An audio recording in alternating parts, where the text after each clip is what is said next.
again, the moment the mainstream media dropped Anita Sarkeesian is the moment she just stopped being relevant. I mean, now, if I'm not mistaken, she's got a YouTube channel and she barely pulls any views because the mainstream media isn't popping her out. You know, like a lot of people said this lie that, oh well, if YouTubers would stop talking about her, then she would become irrelevant. No, like YouTubers never managed to make her famous. It was the mainstream media.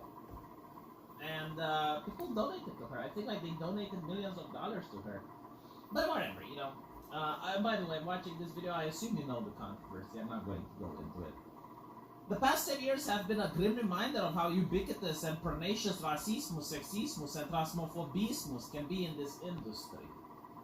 Well, if you have a free country, which is legitimately free, yeah, you're going to have communists, you're going to have fascists, you're going to have environmentalists, you're going to have vegans, like all types of ideologies exist if you have a population of 300 million.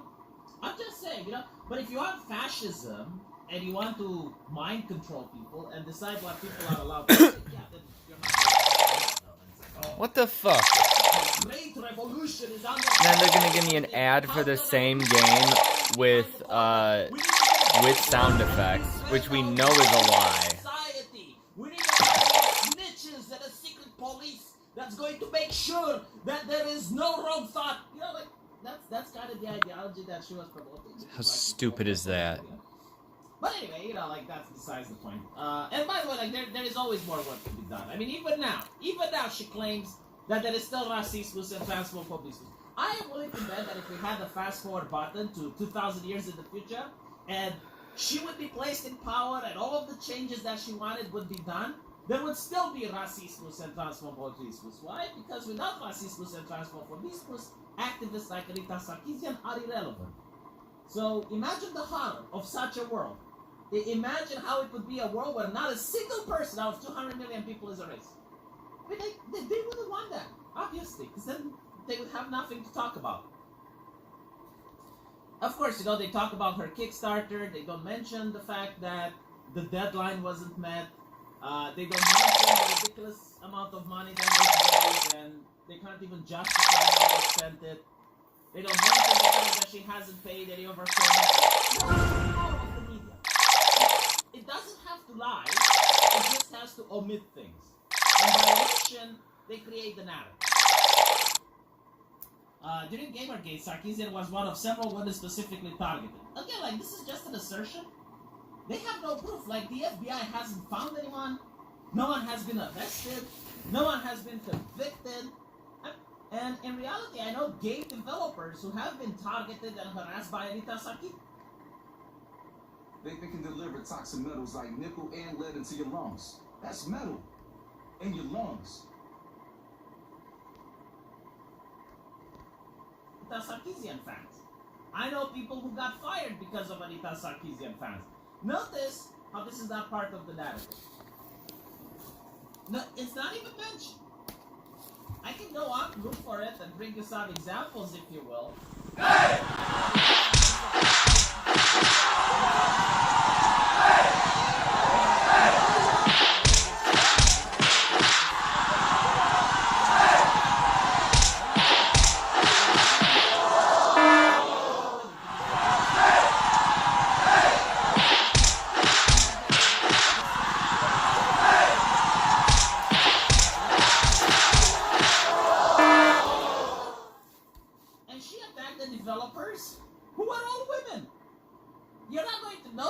Year. You're not going to...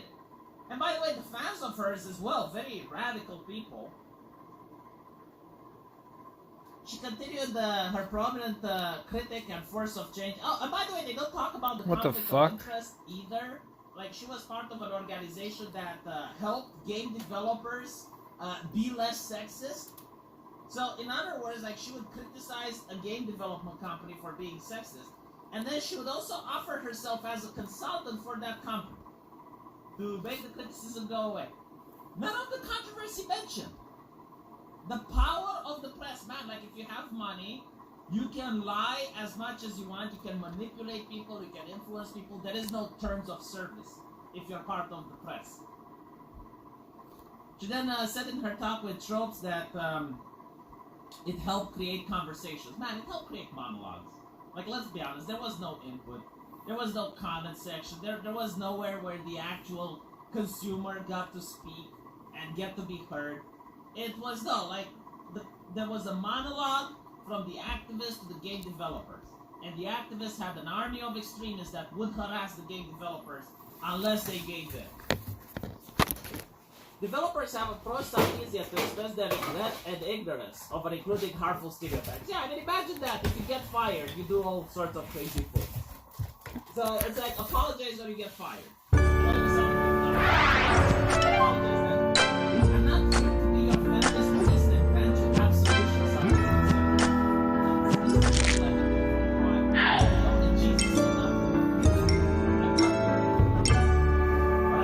tell you that you can be better. By the way, be better is code word for bend to the left. That's literally what be better means. Do what the leftist activist tells you, not what the leftist activist does.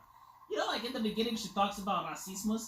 Notice how, if you look at the video games she was complaining about, overwhelmingly, a high number of video games that she was complaining were from Japan. But she's for multiculturalism and she's anti-racism. But she doesn't like Japanese games. I mean, Bayonetta, for example, is made by a Japanese. She doesn't like that game. Fascinating, isn't it?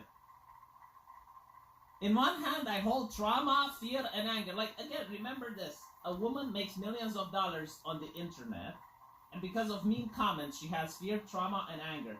How does a police officer feel? How does a soldier feel? I mean, look, I understand.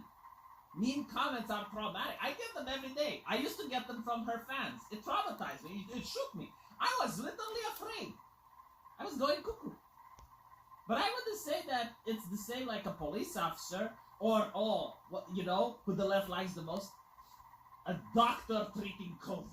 Can you imagine the fear and trauma? And he doesn't make millions of dollars.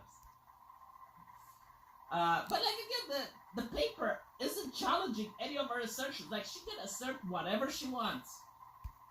And she's never going to be challenged. I have yet to this day witnessed a single event where Anita Sarkeesian has a debate with anyone that disagrees with her. Because she will say, oh, no platform for bigots. Okay,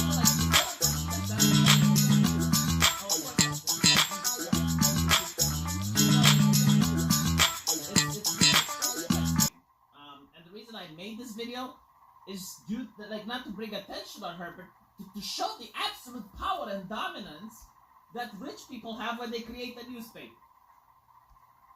Although progress has been made, the industry itself is nowhere near equitable. It will never be equitable. Absolutely never. And notice, like, since the progress has been made, the decline in video games, like massive decline in quality, and not just like in storytelling, but like the number of bugs, the number of glitches and issues, and all of this is because companies are focusing more on the message than the quality of their product. They are more worried in pushing the narrative and making sure that they fit all the checkboxes than to release a game that's working on day one. I mean, Blizzard is the perfect example.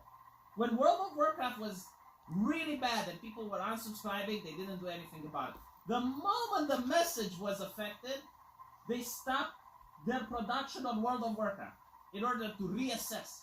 And they changed the people in charge of the company. So in other words, like it's kind of like you can be an actor that's really, really bad or a writer that's really bad, and that's fine. Like, they will still promote you, they will still put you out there. But the moment you said the racist joke, you're over. Because like the message is more important than the actual work. Let me know what you guys think, and I'll see you in the comment section. Take care.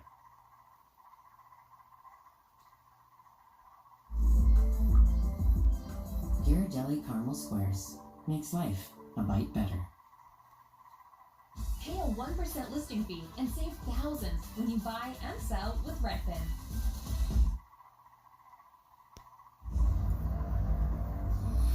Whoa! I am 47. a hitman. 47. This is Agent PewDiePie. I got this and this. Oh, actually, I also got this! this is the app for all of you phone gamers out there. Download Misplay and I swear you won't regret it. You might even thank me. you'll see tons of games, maybe even some of your favorites that you're already playing. Hence, boosted is always better because it allows you to rack up those points just that much quicker. And once you're ready, redeem those units for gift cards. That is literally that easy, so don't miss out and download this play today. Let's grab some water. That's alright, thank you. I'll grab the water now. You know how it is, right? You try to...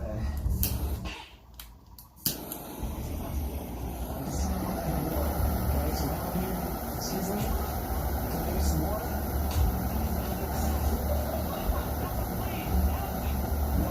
She's out! She must be dehydrated. Let me go get some water. It's okay. Listen, I understand. I understand how we really play. Listen, officer, I can explain. It wasn't me. I'm the guard. I couldn't possibly have done it. Okay, what is it? What happened? I'm sorry, I gotta kill the witnesses. It's nothing personal. I'm so sorry, but you saw my face, and now I have to kill you. You understand? Oh, you look so horrified, but look so sad. Listen. What? No. You looked at my face. Sorry, I'm so sorry. It's a big misunderstanding. I'm just the guy trying to party. There we go. I'm just a guy trying to blend into a party. I'm just trying to be friends. Okay. I'm not very good at stock games. I gotta be honest with you guys. I'll just try this again. Hey! That's alright. I'm not thirsty. But thank you anyway. On behalf of His Royal Highness Omar Al-Ghazali, I bid you welcome to this one. Thank you.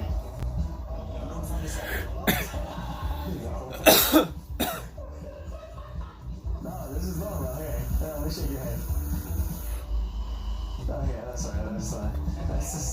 Let's just blend in at the party.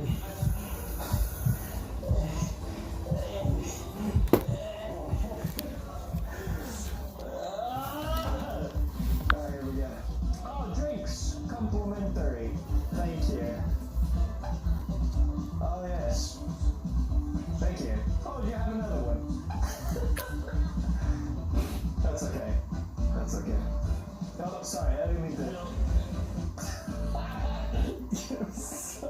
Hello. Oh, maybe that's my friend. I'm just gonna say hi to him. This is so bad. It's so boring, right? Oh, fucking jerk up, isn't he? Hey, figured out the water trick. How do you do that? Whoa, that's awesome. Alright, I gotta blend in backstage. Hello guys, how are we? Oh, an apple? Don't mind if I do, I want an apple lemonade. You know, they just say an apple? I'm just gonna grab an apple, if that's alright with everyone. I'm just gonna grab this apple. Is that okay with you? You want the apple? Fuck. I think I'm stuck. You're all okay with me? I'm just gonna grab this apple. You never know when you need an apple, right?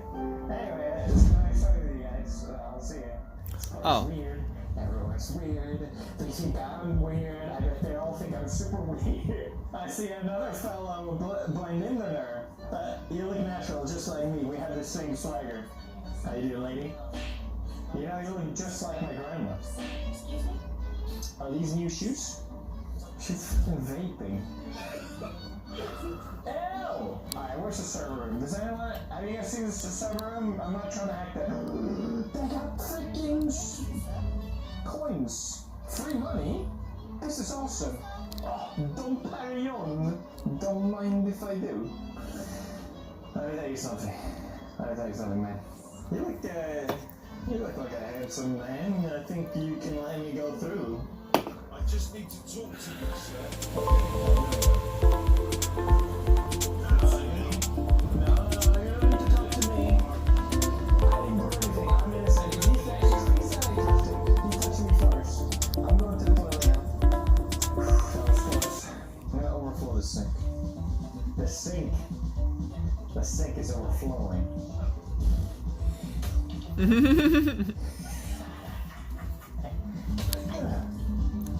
Yeah. Okay, so I can disguise as them now. Nice. Yes. I like this. Don't go in the bathroom, guys. It smells like someone had a gas nuclear explosion, and I am normal. I'm drinking soda. I'm working at the bar, just cutting some lime. Hey, server boy. Wait a minute. Shh. If anyone comes near me, I'm gonna fucking shank them, okay? They better not fuck with me. There he is, right there! I told you, bro! Oh, this is a battle now. Bro, I shot you. How many are there? Alright, maybe I failed. Maybe I failed, but you know what? I subbed the guy in the dick, and that was pretty cool. New strat. I'm not even gonna try to blend in. Why is everyone running now? The fuck did I do? I'm just a party guy. I'm not even a party guy. Y'all fuck up. You didn't see nothing. Fuck you. Fuck you. Don't work for me. Don't squeal. What did I do? I'm a normal guy. I'm a normal guy. I don't get it. Just a guy. I'm a vlogger. What's up, guys? I'm at the party in Dubai. This is so cool. I'm meeting all kinds of cool people here. I'm making all kinds of friends here at this party. Women love me and they don't fear me at this party. Here's one right here. How do you do? See what I mean? That was normal. Hey, isn't this so cool with all the cubes? Yeah, I know, right? That's so cool. Put down the iPad. Listen to me. Listen to me. Put down the iPad. Okay, thank you. No, put down the iPad. Put down the iPad. Stop it. Stop it. Put down the iPad. Put it down. I'm talking to you. Put down the iPad. Stop. I'll tickle you. Are you gonna put down the iPad? Are you gonna put down the iPad? Are you gonna put down the iPad? Are you going to put down the iPad? Oh, man. Oh, yes. I'm gonna have to stop her.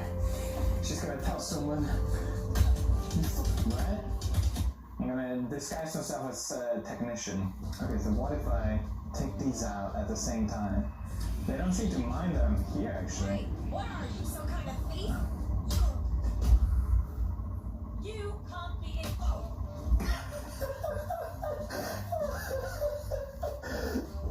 Alright, ladies, let's go!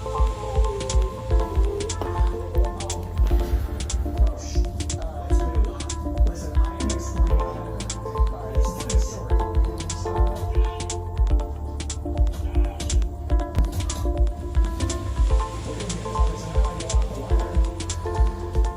Obviously. Hello? Am I sus? Am I sus? Am I sus? Okay, so now I can be Penthouse Guard. Nice. And then, can I throw them off? Because I feel like that's easier to deal with. Like, it's a little horrible, but... Oh my god, I can. I think he might live, actually.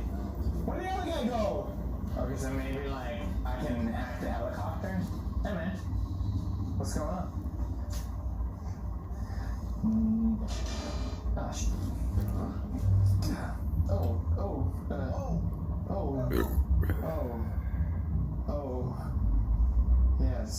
Yes, turn around. Yeah!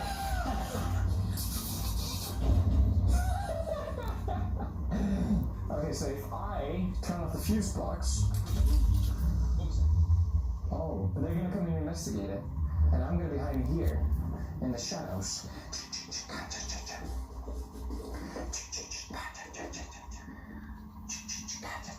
Hey, good night.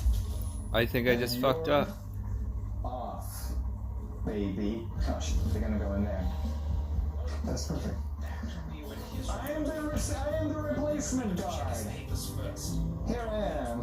I got this and this. Bullshit. Oh, actually, I also got this. this is the app. I'm blending in. I'm gonna take you out. Sorry, hey, how you doing? You're doing great. Oh, I actually did. I did. Okay, let's just pull him away. Oh. messing around. I'm not. He's trying himself, actually. He found the pile. Alright, let's find him. He was close. Let's grab a water bottle first. I'm thirsty.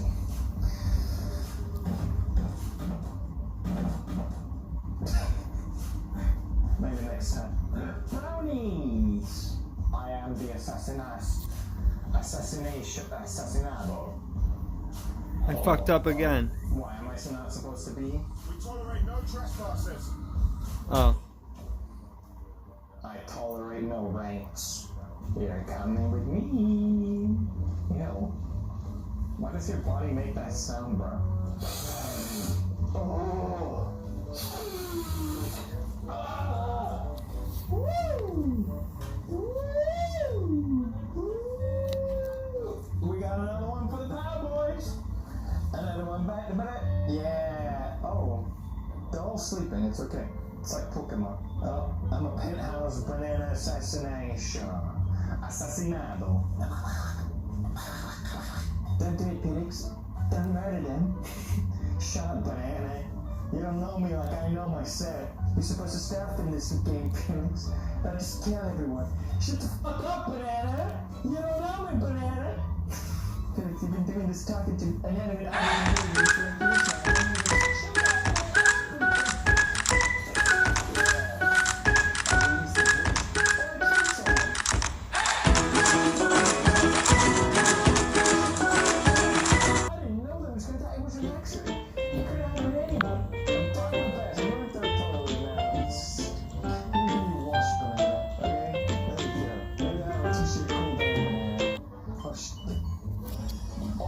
Japanese toilet banana. Check this out. That's awesome. Oh my god. Maybe this will be your big toilet banana. Alright, I need to do my job. Do it, Felix. Shut up, banana. It's fine. Don't hurt him. He's an innocent. Shut the fuck up. If you one more word, banana. Don't look at me like that, banana.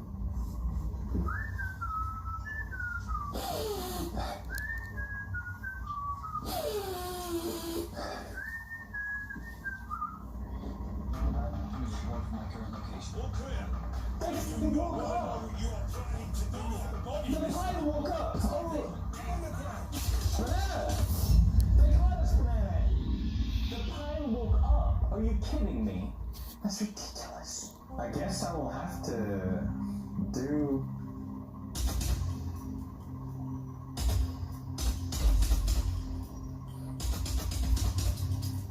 That's the only way I can trust you guys. Hey man, I was just walking around and I was just checking it who this banana belongs to. Nothing personal, kiddo. Don't want the pile to wake up again. Yes. Look how far we come, banana. Look how far we come. What's that? Damn it! You can't stop me, banana. I'm on a mission. Do I know you? I don't know you. Yes, you do. Yes, you do. Here we go. Here we go! Oh my god, we can hack the system, guys! Yes. I'm supposed to hide? How? You've already done it now, Felix.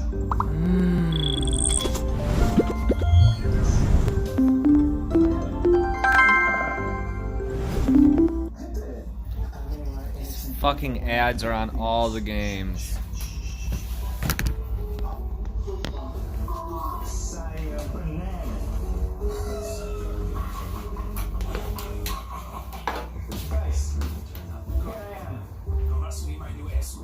Yes! Yes, that's me! I have very high standards. Give me a hug. You have your credentials on you? Of course. Here we go. Oh, wait, sorry. That's my banana. There we go. Alright, let's just blend in the security guard. I'm blending in security guard. This is banana. Don't blow your cover, banana. Show me what you want. Alright. And you work for me. Fail. I saw your face again. That's just always how as good as you were. Oh, I did it! Oh, I'm lit! Oh, that's a tricky one. Let's go. You're doing some magnificent performance. I think we think so too. You can't distrust what to do with all that power. Banana. Banana. Banana. You see that banana? Marcus Snyder should only be a problem. Yes, banana. Where you go, Pete? You can pay. Tease me. You're not so bad yourself, banana. Bye-bye. Bye-bye. Now we just gotta find the last guy. The banana, I mean, it's a meme, but like, it's actually a really good weapon because what happens in the game is that it's not seen as a lethal weapon, so you can just say, people. Oh. You know what I mean? Now let's make sure they don't wake up. Can I run in here?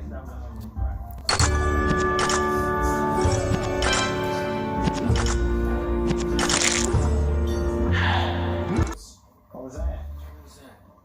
Yeah, I don't know. He's gotta be here somewhere. There you go. Carl Engram. A Swedish looking guy. There he is. Oh, it's not there. Hold up. Okay, he's there. Banana. Don't you know I love you, man? You're like a father to me. Banana. Banana. Come on, banana. Where am I, banana? Oh. Exhibition.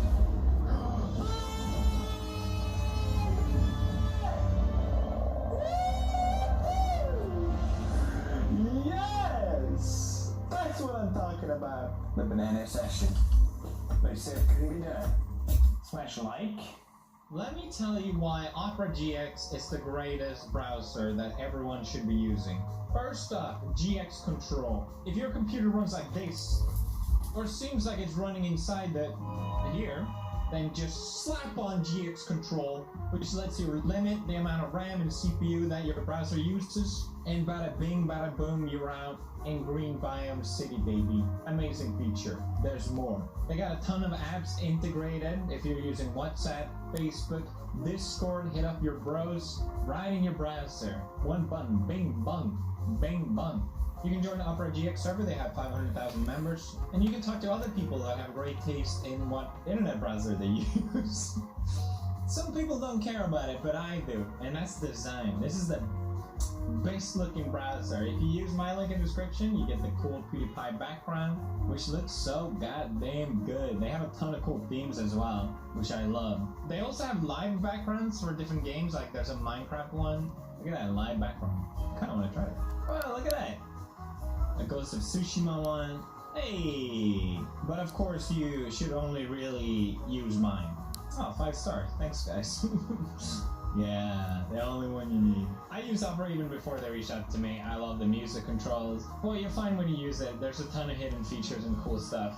I really lets you customize it the way you want it and have it your way, basically. While inferior internet browsers blast you with a bunch of news that you don't care about, which is super irritating, Opera GX. Games. They know what you I got this and this.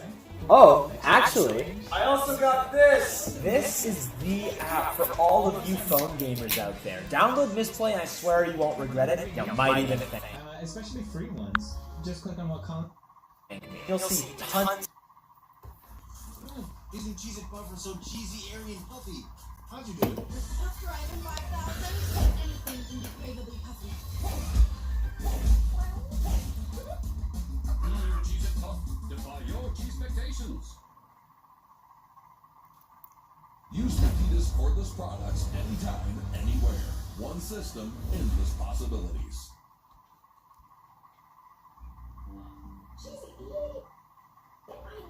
I did it! We fucking did it! I fucking did it! Oh.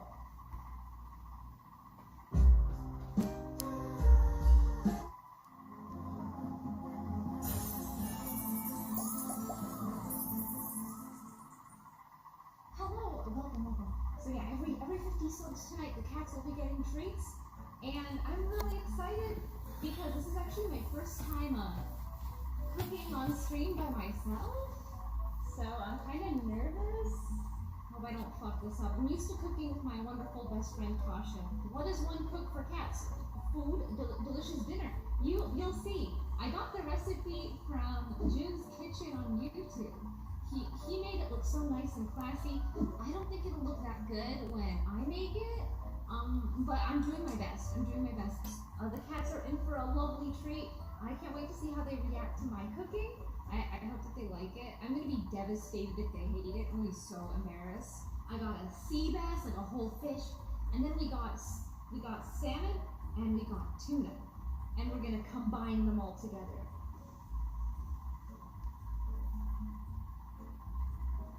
It definitely smells like a fish. All right, we got a fish. Fuck yeah, fish. Step 1, fish.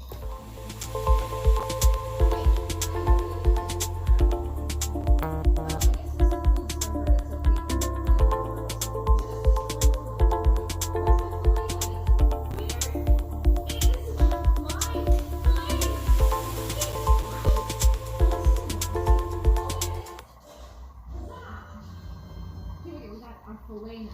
This is actually my first time using my fillet knife because it's my first time filleting a fish, so I'm really excited. I think this will be okay. Yeah, you know what? I watched at least like 5 different YouTube videos about how to fillet a fish, so I'd say I'm somewhat of an expert. So the first part of filleting a fish is we start at the spine here. I remember. We shove the knife in. Yeah, just shove it in. No big deal. No big deal. Oh, fuck, wait, maybe not. Is the fish supposed to be this color? Yeah, you know what? It's fine. We need something a bit bigger to get the head cut off, I think. Oh, those bones are tough, Chad. Maybe I should use an axe. Yeah, you know what? Hold on.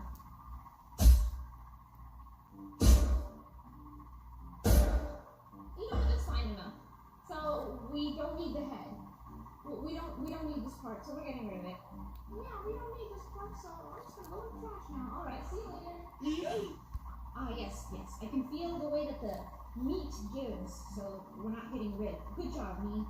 Looks like I, for the most part, missed the ribs. Nice. A+. Hi, Kiki. Thank you for being here. What do you think about my filleting skills? I'm pretty great, aren't I? I think I might have fucked this fillet up, but you know what? It's all gonna get smushed anyway, so no big deal. Good enough, you know. We cut it off the ribs. Yeah, that's a pretty nice looking fillet, right, chat? What do you think? Shit, what is that? Good job. Wow, thank you. It's cat approved. What do you think? Hey, you. Hey, you. Hey, you. Hey, you. Hey, you. What do you think?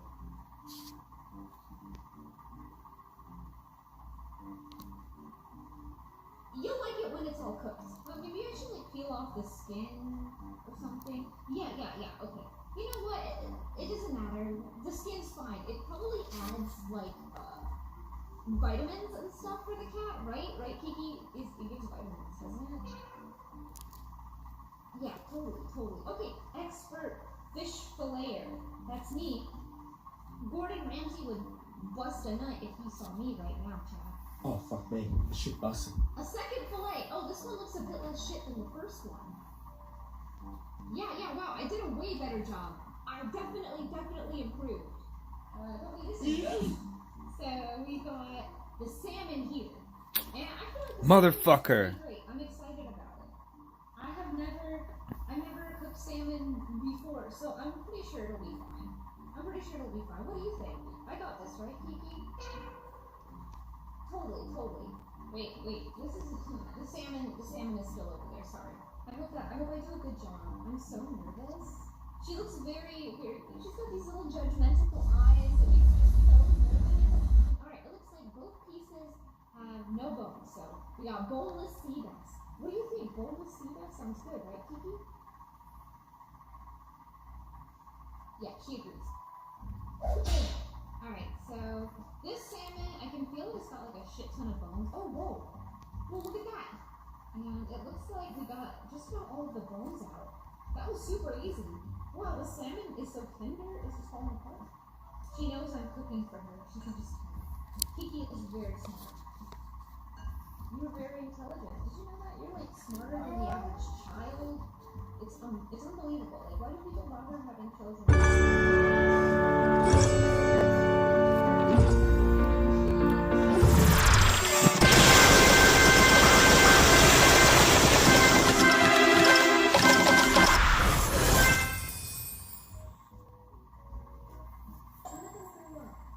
They haven't even eaten my cooking and they're already throwing up. Oh man, this is not a good sign, chat.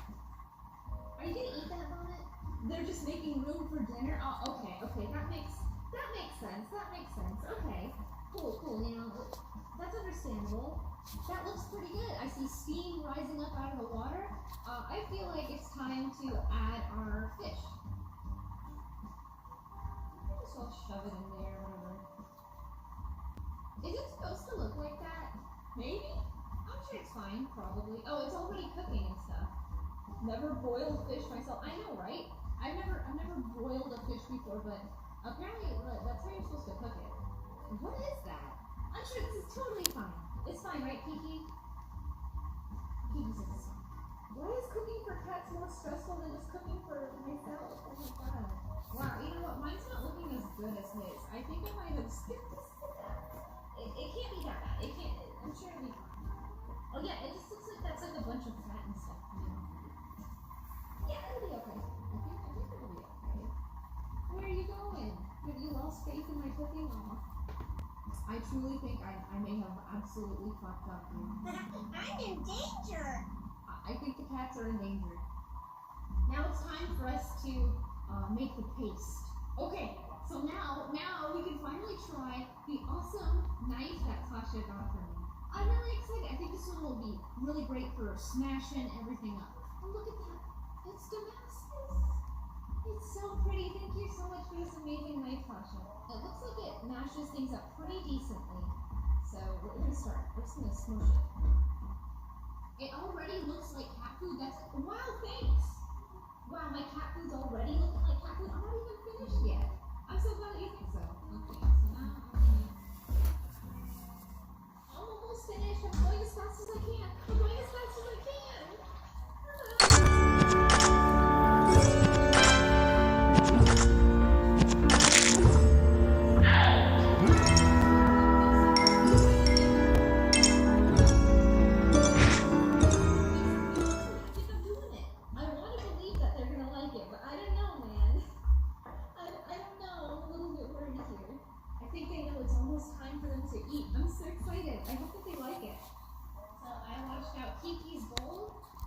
She knows it's time to eat.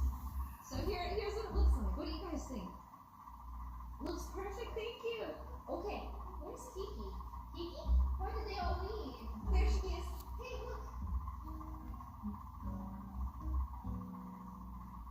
It's for you.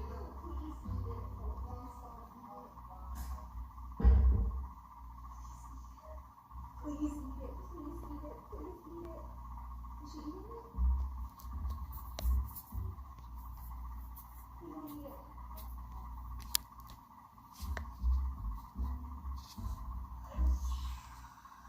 I did it!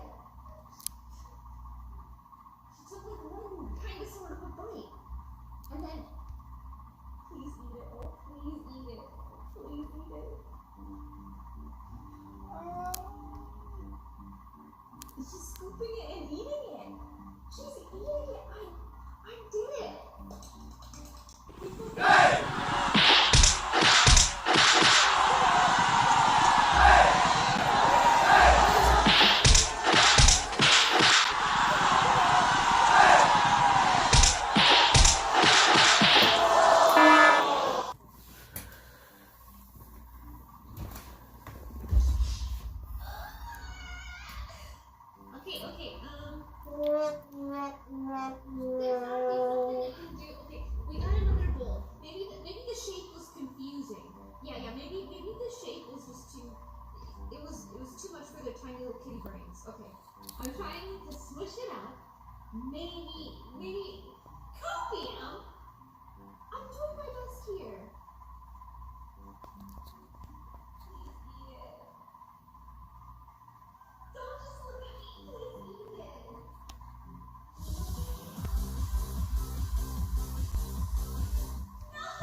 food Kiki and Mimi. I have absolutely failed. I'm a terrible cat chef. I'm shit at cooking food for cats. It seems. I tried going the seafood route, but I guess maybe my cats just don't like seafood. Either they don't like seafood, or maybe I just totally fucked that up. We'll see. If I open this and they want it, it's just gonna hurt my pride. Oh, they want it! They were hungry this whole time. It turns out that I just suck at making cat food. Okay, we'll just pour this on top of my shitty cat food, and maybe they'll eat it.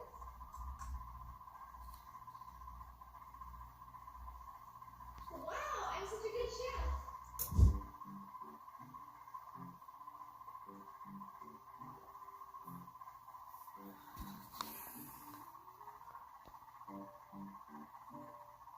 Fuck. I think I'm stuck. When I rent a car, I never compromise. Fuck you. Too much.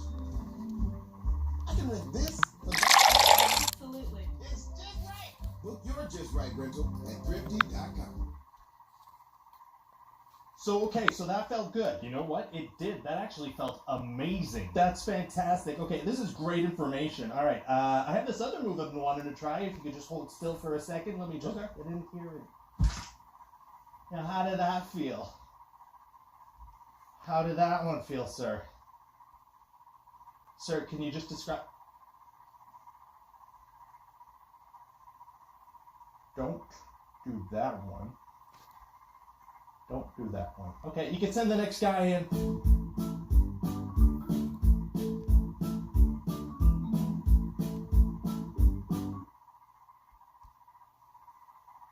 The Witcher TV series came out over 3 years ago on Netflix, and I am just now getting to see it. The reason it took me so long to start watching the show was because of the awful takes by critics. So I'm once again upset with myself for listening to these foolish critics telling me this wasn't a show worth watching, because it absolutely is. The Witcher's been all over the place. A series of books, video games, I'm sure there's graphic novels, this TV series, probably a lunchbox you can buy. You name it, Geralt of Rivia is on it. That's the lead protagonist here, played by Henry Cavill. Geralt is a very no-nonsense Witcher. He's been around the block and back a few times over. The guy's thousands I of got years this old. and this. He doesn't have time Oh, for actually. He's a man of few words. But what he lacks Actually, in dialogue- I also got this! This is the app for all of you phone gamers out there. Download Misplay and I swear you won't regret it. You might even thank. You'll see tons of games, maybe even some of your favorites that you're already playing. Hint, boosted is always better, because it allows you to rack up those points just that much quicker. And once you're ready, redeem those units for gift cards. Yes, it's literally that easy, so don't miss out and download Misplay today. It's tough to understand characters, motivations, where they're at, why there's constant time jumping back and forth, episode to episode. This is all true. I found it delightful. Others said you need familiarity with the brand, whether it's reading the books or the games, although I believe the games are set after the events of the show, so I'm not really sure what they're getting at there. Regardless, I didn't play any of the games. I didn't read any of the books. I went into this thing fresh as a daisy, and I came out on the other side of Thornbush, ready for action, ready for more. This show has everything I love about fantasy. Lots of confusing locations I don't remember from episode to episode. Names of characters that are hard to pronounce and easy to forget. Magical elements with laws that can be abided by or broken with consequences for doing such a deed. Kick-ass action with blood and guts and all sorts of gross things. Gratuitous nudity. Thanks, Yennefer, Season 1. Although I will say Season 2 of The Witcher almost feels like a later Game of Thrones season in terms of the nudity output. There's really none. It's very disheartening. It's very lacking. In fact, there's a scene, this isn't really any spoilers even though this show's old, in Season 2 where a couple of the witches, the mages I guess they go into a little hot spring bathtub, fully naked, We don't get a side boob. We don't even get a top butt cheek. We get nothing. What was the point of this scene? I'm sitting there watching it with my wife, and I turn to her and I'm like, what are we doing here? If we're not going to show any nudity, and we have 3 women going into a tub, what's this for? Once the fresh slap wound healed, she did actually agree with me. The show is beautiful to look at. Even the night stuff, which we often find ourselves in, looks gorgeous. Some of the battles with creatures are like nothing I've ever seen before. The Witcher's taking shots of polyjuice potion and other things. His eyes are turning black. He's getting veins and shit all over. Busts out his sword. Sparks it up so it gets heated. And he just goes to town on some or self-spectating.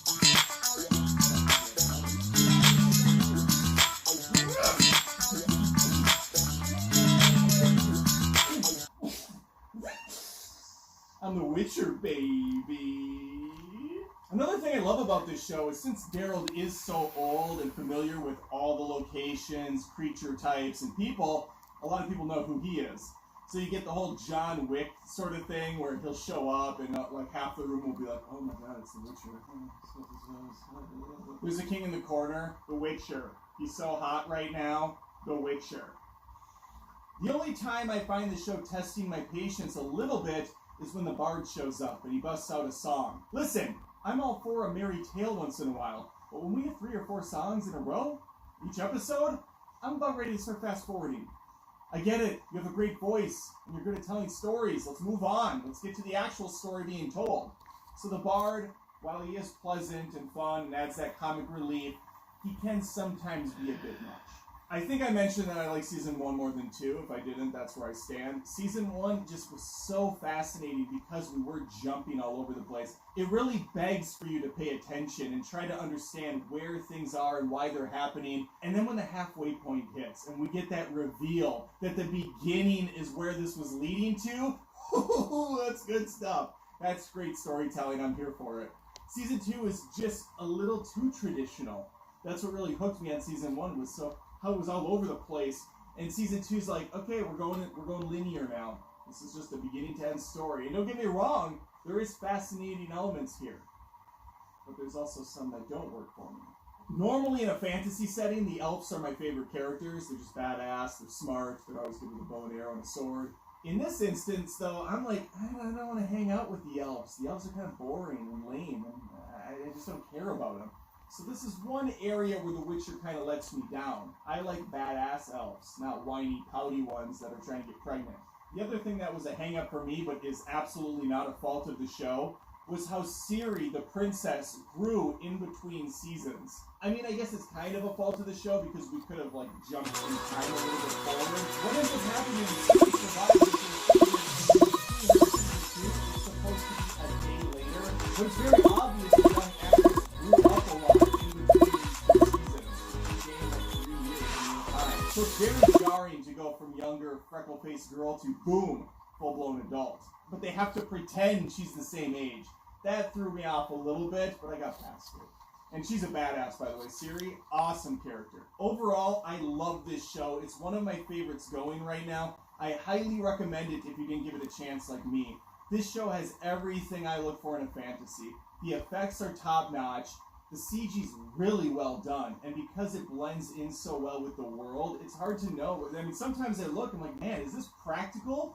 Clearly it's not. It's a giant tree monster. The music, it goes real hard too. It hits at all the right spots. The emotion's there. I have nothing but great things to say about this show. Don't sleep on it like I did for many years. It's a shame on me. And I'm kicking myself every day for it. And now I'm actually at the point where I have The Witcher 3, I believe, on PlayStation. I mean, I can get it on PlayStation 5 now. I kind of want to play through it. I know it's a 100+ hour game, but man, I'm loving this lore. I'm loving this series so much. I'm really interested to hear more from these characters. Even though I know some of them don't look like their video game counterparts, it's still cool to be in this world. That, and they just announced a brand new Witcher games in development, so by the time I actually get done playing this third one, maybe the fourth will be out, because I think it's going to take them probably 3 more years. Alright, those are my random thoughts on a show that's been done and out the door for a while now, but, you know, I just got done watching it and I wanted to share it. I wanted other people to maybe jump in if they saw some of those criticisms and were like, oof, I don't know this material, I don't want to be lost in the show. Give it a chance, like I did. If it doesn't hook you in the first episode, I'd be very surprised. Let me know your thoughts on this show if you watched it in the comments. Leave a like if you like this video. Subscribe if you haven't. I post content all the time on this channel, movie and TV show related. And hopefully I'll see you around. There's going to be a subscription icon of my face and then some related videos while you're thinking about which one you're going to do. Or if you should join me on Patreon at patreon.com/AdamDoesMovies and show some support, I'm going to be sitting here pondering about Yennefer and how she's now the one that got away. Happily married man, but still. I mean, if Yen's on the table, if she's an option for me, yeah, I kick myself. Kick myself thinking of what could have been. And I haven't been slapped in this side of the face yet, so that's something I'm eager to get done too.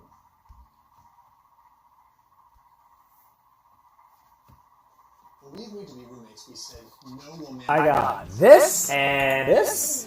Oh, actually, I also got this. This is the app for all of you phone gamers out there. Download Misplay and I swear you won't regret it. You might even thank me. You'll see tons of games, maybe even some of your favorites that you're all... Very big Batman fan, and I was at GDC last week, the Game Developers Conference, meaning that I kind of missed a bunch of stuff, and it turns out there is a Batman, the Batman, that is, Joker deleted scene. I saw a couple of whispers about this on Twitter, but have not seen any of it, and from what I can tell, I'm watching this on Movie Trailer Source, it's 5 minutes long. I was not expecting that. When they said deleted scene, I still expected it to be like a teaser. Like, I expected that this was something that was made for marketing and then called the deleted scene later. 5 whole minutes? Probably an authentic deleted scene. So I'm really excited to watch it. I will say my reaction to Joker when watching the Batman was largely negative. I didn't love the look of it. I think I was irked by the fact that they were just casually letting 2 criminally insane inmates chat and watch the news. Just seemed like a bit of an oversight on Arkham Asylum's part there. But I'm happy to be wrong because I know that he's a very talented actor and I hope this is good. I'm curious. So let's do it. This is the Batman Joker deleted scene. Fuck.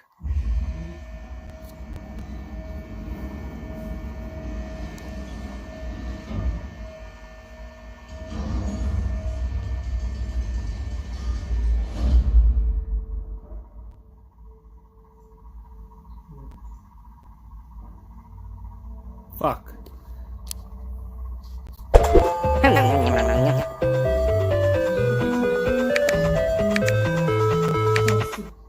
Joker before talking to Riddler?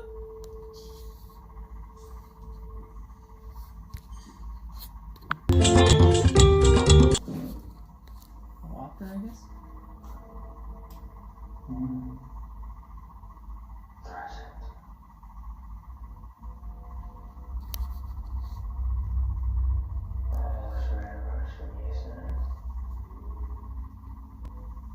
Serial killer.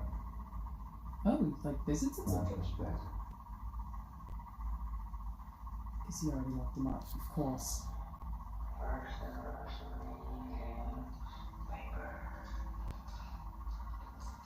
Why makes you think I know so soon? I thought you'd be curious. Hmm. You think I got off in this stuff? Don't you? You have pictures.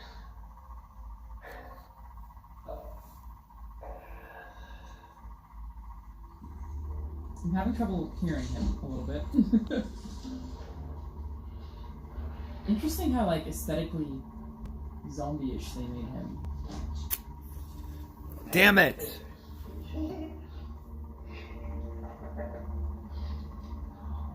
Do you think that he's gonna finally suggest that somebody goes and checks where the photos were taken from? I found that so weird. The photos that Riddler leaks to the press. I got this and this. Oh, actually, I also got this! This is the app for all of you phone gamers out there.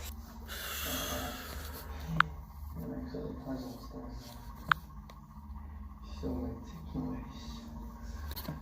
You keep complaining so hard. I know who he is.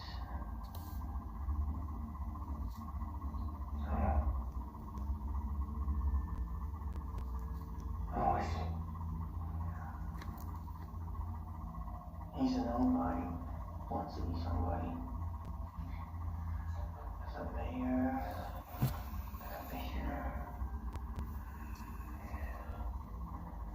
He's got ambition. You think it's more or less political?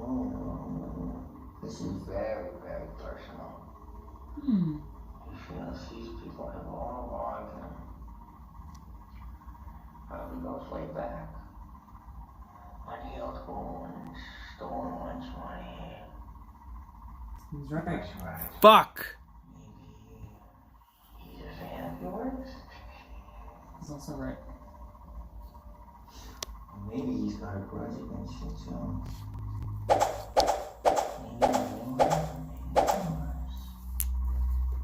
Any theories? Amazing both of those things are correct. That's smart, right? So innocent garbage. Something is different this time. This is very upsetting to you. Let's get back to him. Why so much more fun? I'm not here to talk about me. What are you here to talk about? I want to know how he thinks. You know exactly how he thinks. Have you read this file? You two have so much in common. Masked Avengers. Some is even more righteous. You're afraid he makes you look soft. God damn it. Interesting.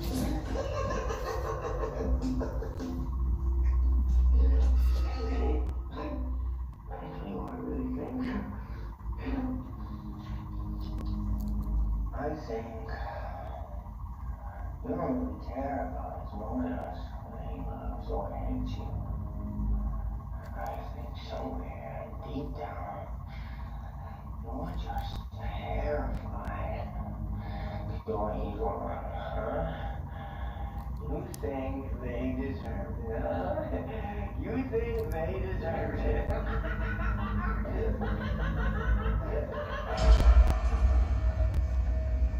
Interesting. The way he looks is very Arkham City, but obviously a very different Joker. I love that they didn't have him in full focus until the very end there. That was cool. Yeah, very different Joker. Difficult to really grasp who that character actually is. Like, what is he? Try to be a psychiatrist? He's trying to, like, psychoanalyze people? It's like some Harley vibes there. I like the writing in that scene and what it, like, actually foretells about what the Riddler was actually thinking, because I guess they would have placed this a little bit sooner, so we would have intro to Arkham Asylum. Like, I like the way it leads into the plot. It's an interesting choice to cut it. I wonder if maybe they felt like it gave too much away. I liked his performance too, so I thought he was compelling to watch. Which, yeah, I didn't like him in the end of the movie, but I liked him in this scene, so... Interesting choice to release it. I assume it wasn't a leak, I actually don't know. Yeah, I liked it. I'm trying to find the shot where he's actually kind of more in focus there. I wonder what they're trying to lean into with that. I also love Batman going to Joker, who he has locked up, presumably, because he can't help himself. Like, it's one of my favorite Batman arcs ever, or just one of my favorite Batman themes ever, is the obsession with Joker and vice versa. I think Arkham Origins, if you haven't played it, does a really good job of exploring the relationship. It's a lot of people's least favorite Arkham game, but it does such a good job of exploring their relationship. And there's this one frame, I think it's from Death in the Family, that I always really loved, where, I'm pretty sure it is, Batman goes to see Joker locked up and takes the cowl off and shows him that he's Bruce, and Joker just stares at him. Like, it was this whole fake game about Karen who was under the mask. It was never real. It's like he completely disassociates and never actually acknowledges it. Love their relationship. Love the hint of that there. Let's read some comments, shall we? See how the internet felt. Move this over a little bit. Masterfully done. From just a 5-minute clip, see how sadistic yet intelligent this Joker is. Agreed that he seems very intelligent. And how great of a threat Batman sees him as. His deformed and evil-looking appearance also matches his dark version of Gotham as well. I wish this was in the movie as it sets up the interaction with the Riddler, especially the nobody part. Agree with that. I do like what it does for Riddler. Really love how they never give us a full Pissing me off. Only small close-ups to certain parts of his face, giving us an idea of what he will look like, while still, what he looks like, while still giving a sense of mystery to the character. I really hope they do this for the next movie, maybe having Scarecrow and Mr. Freeze as the next villain. And with each appearance of Joker leading up to the third movie, we see more and more of his appearance. That's a good idea. The dynamic between the two is interesting. Agreed. It's clear that Batman sees Joker as a disfigured, kindred spirit. He values and consults the Joker's opinion, not as one reveres that of his slash her superior, kind of like Flurry's Starlight's relationship with Hannibal Lecter. He respects the intellect of his equal, his enemy. This person's trying to get real poetic with this comment. He has more in common with his arch nemesis than the people he's protecting, and showing the Joker knows that Batman has no Boy Scout is capable of becoming a villain. I love this diehard Joker fan here. Oh yeah, Injustice. That's not a bad call. Yeah, the Hannibal to Clarice is the correct call. Seems like people really liked it.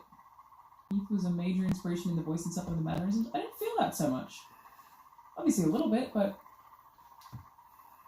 not a ton. God damn it. Didn't think I would like this, but it fits perfectly. Agreed. It feels like it fits very well. As much as I'd have loved to have seen this deleted scene in the movie, I think it almost works better as a teaser. Makes you want more solidly done and nightmarish. Also agreed, it does work very well as a teaser. Yeah, I wonder why they took it out. I also wonder if this means that there will be a director's cut at some point, or if we'll get more footage, like what else in the movie, because it's obviously a very long movie. I can't imagine they would do that much, but maybe. I really like this. I thought it was great. Yeah, that's my review. Bye, everyone.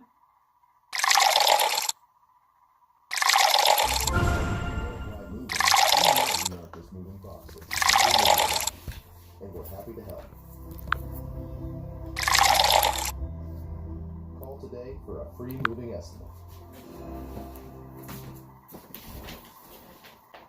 This credit app will save you money. What happened? That app is trash. Only with Experience app can you get your free FICO service. Raise it instantly with Experience. Download the Experience app now. Alright, so the Fresh Prince of Bel-Air slapped Chris Rock across the mouth at the Oscars. I'm sure you've already heard, you're already somewhat familiar. I'm assuming you've seen the video, and I'm going to spare you the recap and get right into my analysis. I have to admit, my initial gut reaction to when I saw the clip was wrong. I basically said, oh wow, this guy's lost his mind. All the cuck jokes have broken him, and now he's just acting crazy. That was my initial reaction when I first saw the clip, but shortly after that, I saw a thread on Twitter by Sam Hyde explaining why he thought what Will Smith did was actually good. And I have to admit, some of the things he said really resonated with me and made me realize there's more nuance to this situation that warrants further analysis. So without further ado, let's get right into it.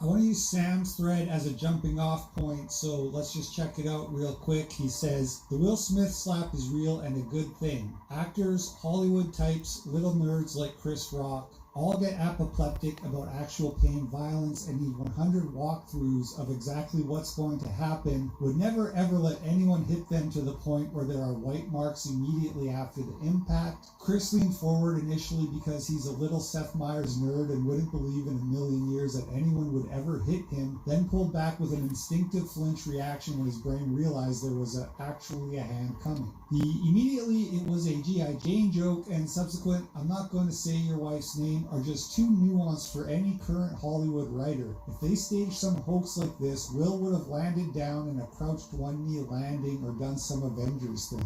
Will's wobbly, about to cry upper lip, and voice about to break, these are things that an actor like Joaquin Phoenix can adequately fake, but only after meditating over an ashtray for 2 hours and being sleep-deprived. Will Smith isn't that caliber of actor. Will Smith is an actual cuck, and both these guys are insulated Hollywood types with, I'm sure, insane politics. This is the essential app for gamers. They have invented an app that racks up gift cards while you game. Do not play a mobile game without this installed, or you will react immediately because it didn't sink in what he'd heard until seeing the mortified look on his wife's face. We should want to live in a society where the effeminate jackals and elite beta males get smacked for insulting your wife in front of the entire world. This is normal and correct behavior. We live in a society where nearly any crime is acceptable and pardoned so long as the perpetrator has some smarmy look on his face and can be like, "Look here at the law, I didn't commit an actual crime, see?" It is like the ultimate evolution of, why are you hitting yourself? Will Smith found his balls and did the right thing, and you can quote me on that. And he ends with, "Hassan Piker, I see you." A lot of Sam's thread deals with whether or not the slap was real or staged. This is like the least interesting aspect of the discourse to me, but I don't blame him for doing that, because if you were on Twitter right as this was developing, a lot of people were claiming it was obviously staged. I think that's probably the most embarrassing take out of the non-hyper fringe takes that I've seen. And so I don't want to spend time arguing with it. To me, it was obviously real, and some of you people just have your tinfoil hat screwed on so tight that you can't even recognize real life when it's happening right in front of you. What was more interesting to me was Sam's position that Will Smith deserves praise for what he did. This was not my initial reaction, but when I read those words, I have to admit it resonated with me. I have always been a big believer in fighting words doctrine, specifically the law in the state of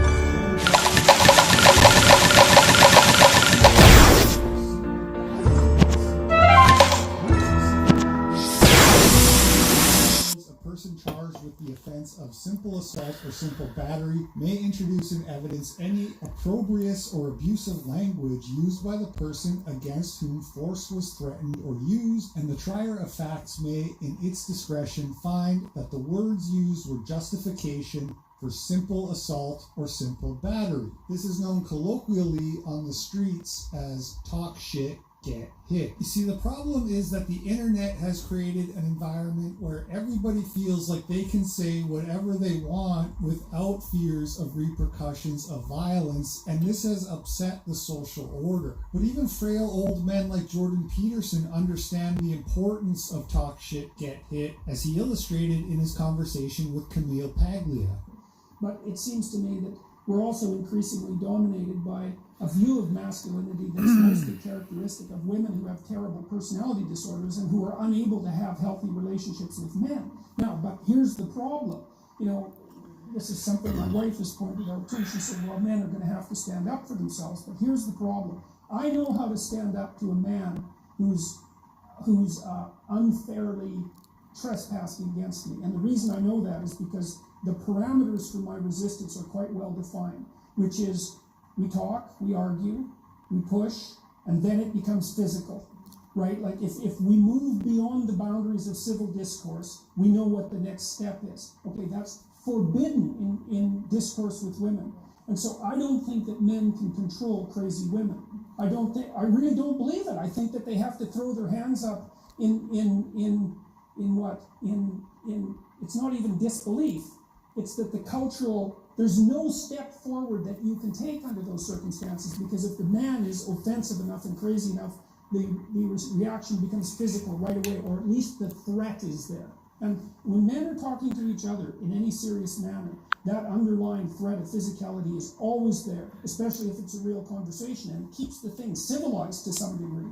You know, if you're talking to a man who wouldn't fight with you under any circumstances whatsoever, then you're talking to someone to whom you have absolutely no respect. Now, I know what you're all thinking, which is, all right, LP, that's all well and good, but Chris Rock wasn't being opprobrious when he made his joke. It was just a joke. It wasn't malicious, and he didn't intend to upset anyone. I understand why you would think this way. It goes back to that sort of 2015 skeptic talking point of offenses taken, never given. If deciding you're offended by something is just reason enough to start smacking people, you could decide you're offended by somebody saying the sky is blue. That's ludicrous. Yeah.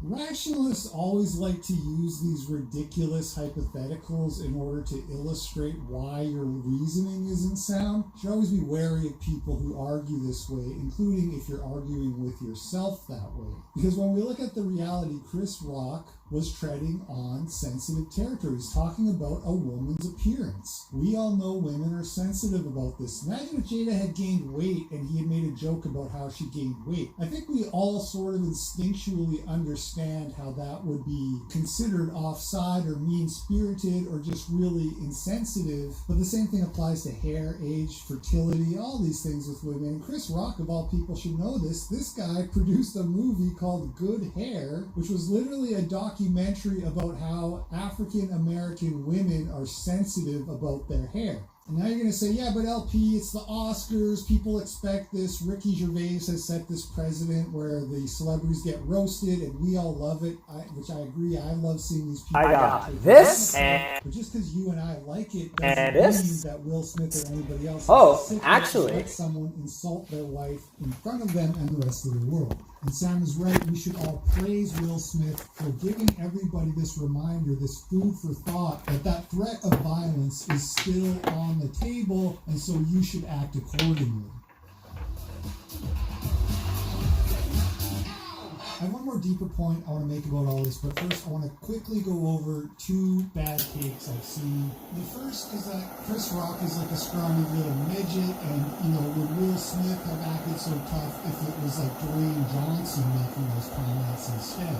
This goes back to what I was saying about the natural order of things. Scrawny midget people are the last people who should be running their mouths because they can't defend themselves. Therefore, yes, it's good when they get taught a lesson. The internet has made a lot of people forget this, and I'm guilty of it myself. I was there with the rest of you, making fun of Jack Murphy, talking shit, and saying things that I would not be saying if I was alone in a room with Jack Murphy.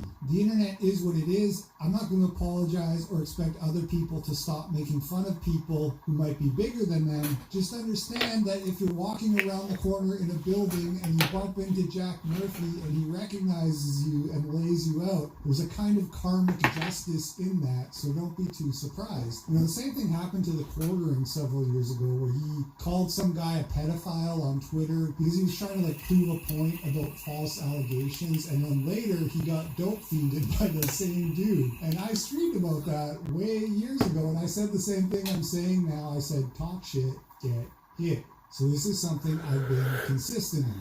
The second is this really bizarro Bugman take of, would you still be defending Will Smith if he had punched a woman? And for some reason, people are always using Amy Schumer, which is like the worst possible example you could give. Obviously, we would all love to see Amy Schumer get punched. I assume I'm not alone in that. Oh, what? I'm the only one? Really? I'm the okay, all right. I'm the only one, I guess. Oh, you're such good people. The point is, though, that no, it wouldn't be okay. The same people who believe in these old school ideas of settling disputes through violence don't believe that men and women are the same and should be treated exactly the same. Jordan Peterson even said that in the little clip I already played for you. I mean, this is just obvious to people with a brain. Now, the last thing we need to look at in order to tie a pretty ribbon on all of this involves some of the remarks Will Smith made in his acceptance speech. If you don't know, after the slap incident happened, Will Smith won an Oscar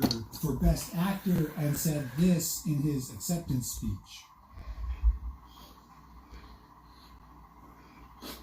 Now, I know to do what we do, you got to be able to take abuse. You got to be able to have people talk crazy about you.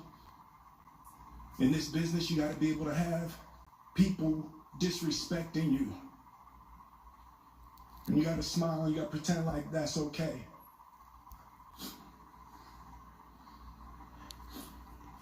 But Richard Williams, and what I loved, thank you, D. Denzel said to me a few minutes ago, he said, at your highest moment, be careful, that's when the devil comes for you.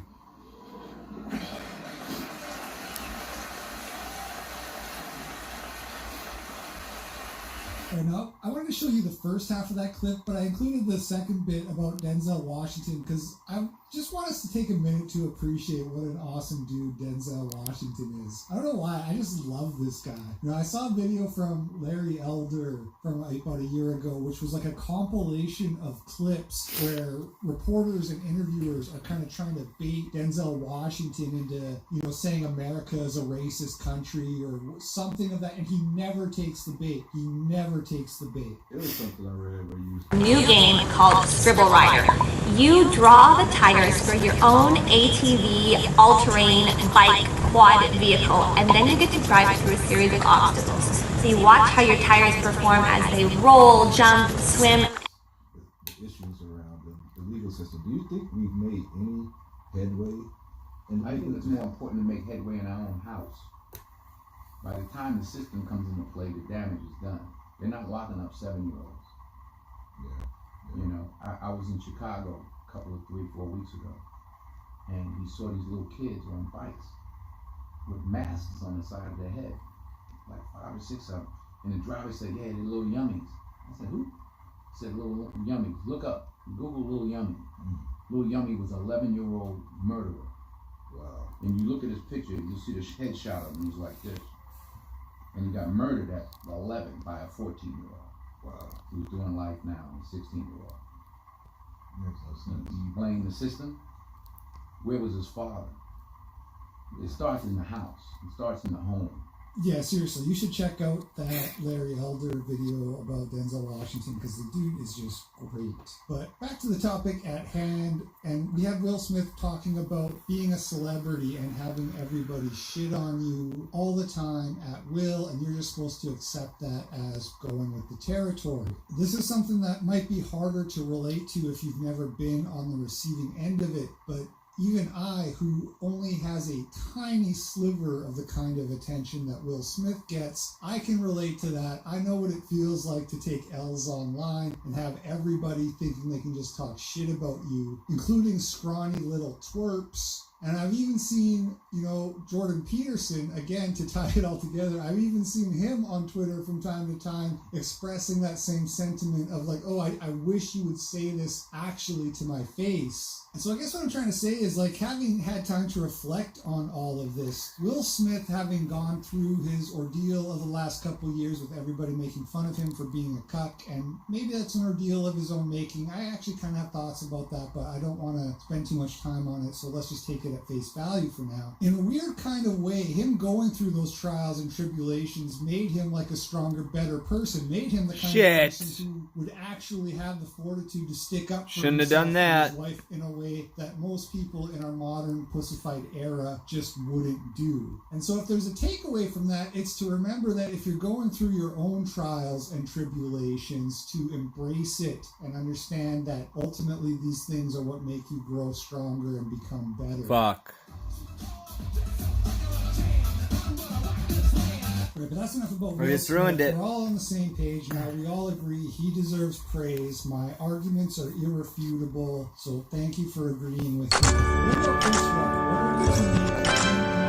What are the two Will Smith deserves praise? Does Chris Rock deserve scorn? Well, no, actually. Chris Rock also handled the situation really well. First of all, he didn't do anything wrong with the joke. Like I said, that's expected territory for that kind of thing. Maybe going forward, though, people will think twice, but going into it, this was the status quo. Chris Rock told a joke. It was supposed to be playful. He didn't deserve to get punched, but It's not about deserve. I've said this before, I'll say it again. I don't even like the word deserve. Deserve has nothing to do with it. What does have to do with it is understanding that if you disrespect somebody, you might get slapped in the mouth. That's it. But the way Chris handled it was very good. First of all, he took it on the chin like a champ. He didn't flinch really or like cry out in pain or anything. He laughed immediately. He then said he would keep Will's wife's name out his mouth. And I have seen some people on Twitter saying, you know, that Chris Rock looked like a punk here, and if Will Smith stepped up to me, I'd like pound him or whatever, and that's all well and good. I would understand somebody doing that, but just because somebody checks you and you feel disrespected doesn't mean you have to escalate with violence, okay? I don't want people to think that's the message that I'm sending here. It's perfectly acceptable for Chris Rock in that moment to accept that maybe he was in the wrong, or at least it was perceived strongly enough that way that he got the reaction he did. In other words, he got feedback on his joke, and he could take that feedback under consideration going forward. He didn't have to, you know, throw down on Will Smith in order to save his manhood. But what I really like about how Chris Rock handled this was his decision not to utterly destroy Will Smith by going into some kind of cuck joke. And while I'll admit that would have been funny and entertaining, there was a benevolent act of mercy that Chris Rock did here that is really worthy of respect. Because you see, one of the problems with what Will Smith did is that if you respond to words with violence, you're sort of setting a precedent. And if the person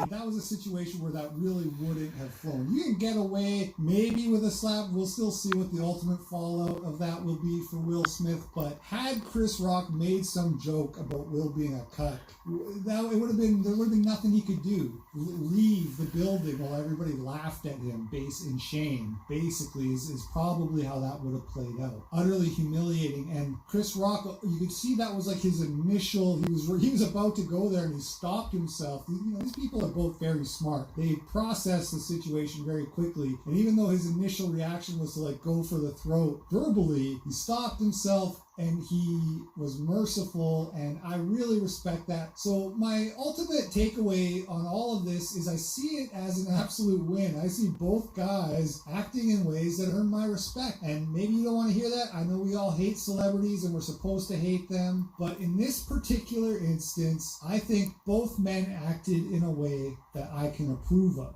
So that's it. That's the video. Now, obviously, I was just joking when I said everybody agrees with me. I know some of you are going to disagree with me. So the last thing I'll leave you with to consider is, would you rather live in a world where somebody, steps over the line, to quote Charlie Murphy, and gets checked physically, or would you rather live in a world where if somebody doesn't like a joke, instead of getting to see that person get slapped in the mouth, you have to read a bunch of think pieces like they do to Dave Chappelle, and like they're already doing to Chris Rock and everything else? Like, when you say that violence is never the answer and we have to settle this in the marketplace of ideas, that's basically what you're saying is, please write 1,012 think pieces about how that joke was problematic. Is that the world you want? Because it's not the world I want.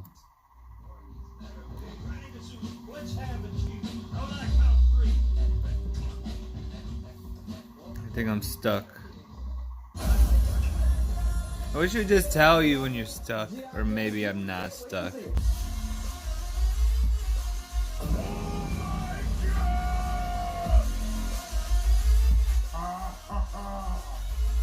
Oh, that's hot. That's hot. Wow. Will Smith just smacked the shit out of it. Goddamn right. I got this and this. Oh, actually, I also got this. This is the app for all.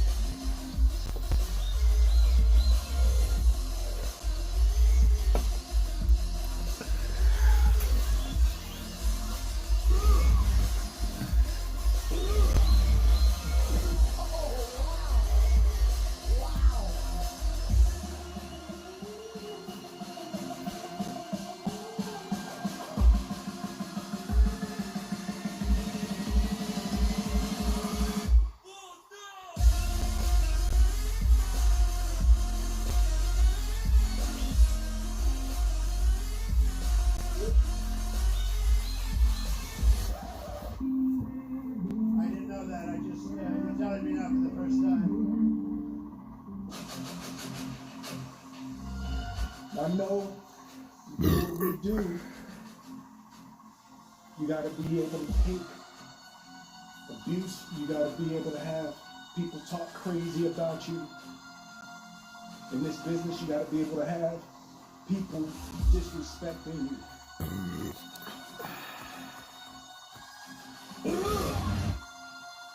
You gotta smile, you gotta pretend like that's okay. Denzel said to me a few minutes ago, he said, at your highest moment, be careful, that's when the devil comes for you. Ha! Got him! Ha! Got him! That was greatest night in the history of television. Okay. Sorry. I'll make this look good.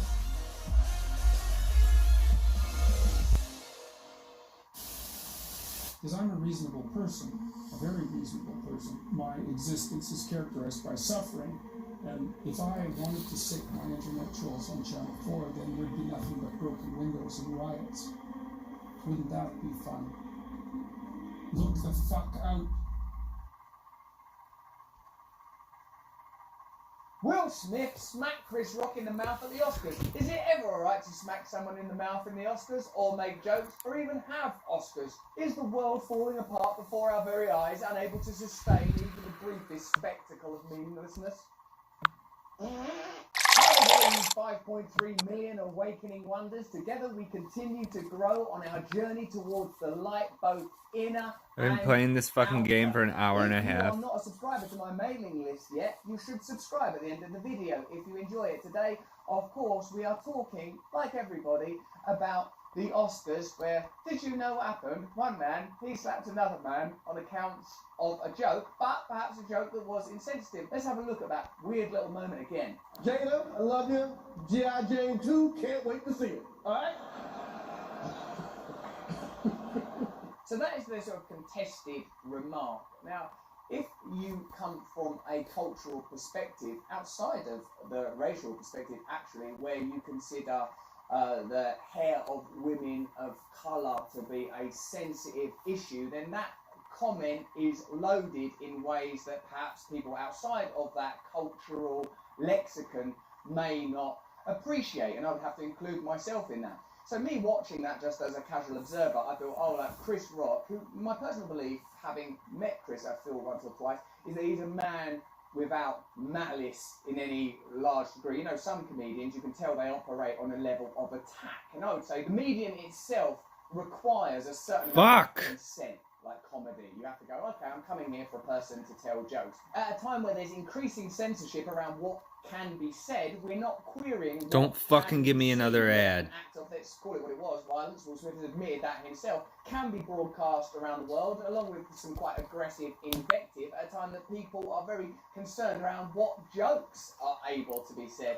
It's interesting what is forbidden and what is allowed. Who's allowed to do what? Who's allowed to say what when? These are all questions that have been ossified in the kind of cyclone of this event. Oh, Richard! Oh, wow! I suppose if we want to understand this as compassionate human beings, we should for a moment place ourselves at the vantage point or in the position of each of the three protagonists. How would you feel if you were Will Smith and someone said something offensive and sensitive about your partner? Likely you would feel angry. Maybe you would feel motivated to action. How would you feel if you were Jada Pinkett Smith and someone made a comment about something that you were sensitive about? I suppose you would feel hurt and wounded. How would you feel if you were Chris Rock and you were doing your job, which includes making a joke, which have to walk a particular line of sort of provoking a response, and then somebody hit you in the face? I imagine you'd feel incredibly unsafe, threatened and challenged. So I suppose how you see this yourself might be a result of what your personal experiences have been, what your cultural, racial, social alliances are. I'm not saying that you might be members of a specific group, just how you see yourself aligned. I'm talking in particular about the kind of context that have emerged around the culture war. Now, my personal opinion is that we have to try and find transcendent perspectives, and here is mine. Damn, this is pretty tough. I felt really sad. I felt sad that someone that I really like, Chris Rock, has been hit in the face by someone else I really like, Will Smith. that two people in an already extraordinary situation, this bizarre pageant, the Oscars, an extraordinary celebration, it has to be said, of excess and, to a degree, frivolity. There's always conversations around these events about how much people should talk about issues that really matter and use it as a platform to draw attention to the war in Ukraine or whatever particular issue is defining that time. But let's face it, if those things are really what's important to us, we wouldn't actually have an Oscars ceremony at all. When I saw that, I felt like, oh no, the bubble cannot sustain itself. The spectacle, as Guy Debord would call it, the spectacle by which we are all distracted. You should read Baudrillard on the Gulf War series, his essays on that. But we live now in a confection of reality rather than reality itself. That the Oscars is a kind of pageant, a celebration of a certain set of values which can't sustain themselves, that were unable to sustain themselves.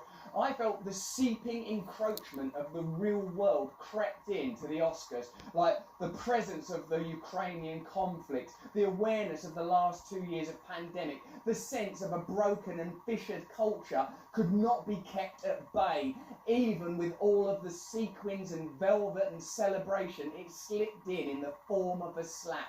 Now, if you think that's kind of highfalutin, remember for a moment that each individual involved in that situation, that even the people that devised the Oscars a century ago or whenever it was, all have an unconscious mind. The reason there's consistent imagery in culture is because we have common cultural and unconscious references that we I did it again. and express. And I feel like those forces somehow made themselves present.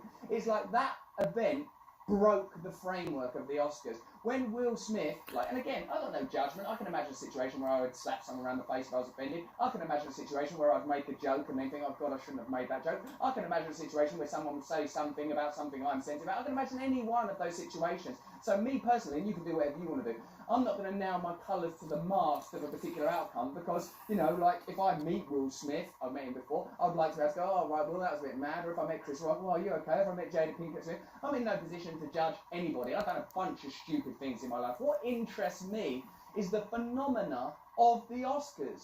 Why are we even having Oscars? Don't you think what this shows us is our reality can no longer sustain it? It's like if you're in a broken marriage trying to put on some weird carnival in the back garden, or if you're suffering from cancer or something, so come on, let's enter a ballroom dancing competition. Don't you think we should focus on the lymphoma? No, forget the lymphoma, put some more lipstick on. It's like the gala can't hold itself together anymore. What is your reality? Think about this for a moment. I bet you, like me, were sort of fascinated by it. Someone goes, did you see that thing with Will Smith? Oh shit, man, poor Chris Rock. Oh my God, what's going on? I didn't even like the swearing, to be honest. I didn't even like seeing Will Smith going, keep my wife's name out your fucking mouth. Oh my God, what's happening? This is like the Oscars. This is a festival of meaninglessness. Why is it suddenly being invested with such forceful and priapic meaning? So when it actually spilled into violence, what I felt was, oh wow, this reality can't work anymore. This reality is over. Now, obviously, I bring personal baggage to that because I've been to the Oscars, I've hosted award shows, I've been a celebrity in my life. And my personal experience of it is this is not a judgment of the individuals involved. I met amazing, brilliant, gifted people in that world. But as a system, one wonders what its function is now. What is the function of this? Furthermore, think about this. I bet you, like me, were fascinated by it, but ask yourself, really, how much do you actually care? Do you really care about Will Smith and Chris Rock and Jada Pinkett Smith? Oh yeah, but it's this issue and that issue. Sure, those issues are important. But do you care about it more than, for example, your own dog or cat, or your own nan, or your own sister or brother, or your own mates, your own jobs, or what you might have for dinner tonight? We're all participating in something that we don't actually care about at all when you think about it. Would it matter if the whole thing just went away? Would you really care? Would you feel bereft? Now, I know that if they went, hey, we're going to do an Oscar ceremony for good YouTube videos, I'd be down the tuxedo shop. saluting the dollar bills and the red carpet. I'm not condemning people for finding it seductive. That's what glamour does. Glamour is the synthesis of meaning, the simulation of meaning. We all willfully enter a simulation every day when we put our clothes on and pretend that our own reality is important. But to see it elevated, amplified to such a gargantuan, glitter-coloured turd of empty magnificence, for me, is something that's always been a little bit troubling. You have an eerie, haunting echo in yourself that this don't matter. Ask yourself for a moment, what really went on in Will Smith's mind? Will Smith is an intelligent and brilliant man who's made for himself, using the tools available to him, a rather incredible life. What did he really feel in that moment? What did Jada Pinkett Smith really feel? What did Chris Rock really feel? Because they're just human beings like you and me. And on some level, because I've been to these events, everyone knows it's kind of stupid, but everyone knows that it's kind of exciting if someone passes you one of them statues or talks about you. The same as in our lives, if someone goes, oh, What's this button do? Oh, what the fuck? Do they indeed? Well, I've always liked them. Like, I'll change my opinion of a person on Arthur Six, but I don't like that geezer, he's an idiot. No, he says that he thinks you're really clever. He's alright, him. I like him. I like the way he sees reality. He's a good guy. All of us are out in the world trying to sort of suck up values from meaningless stuff. A pat on the back, a gold coin, a penny for the guy, a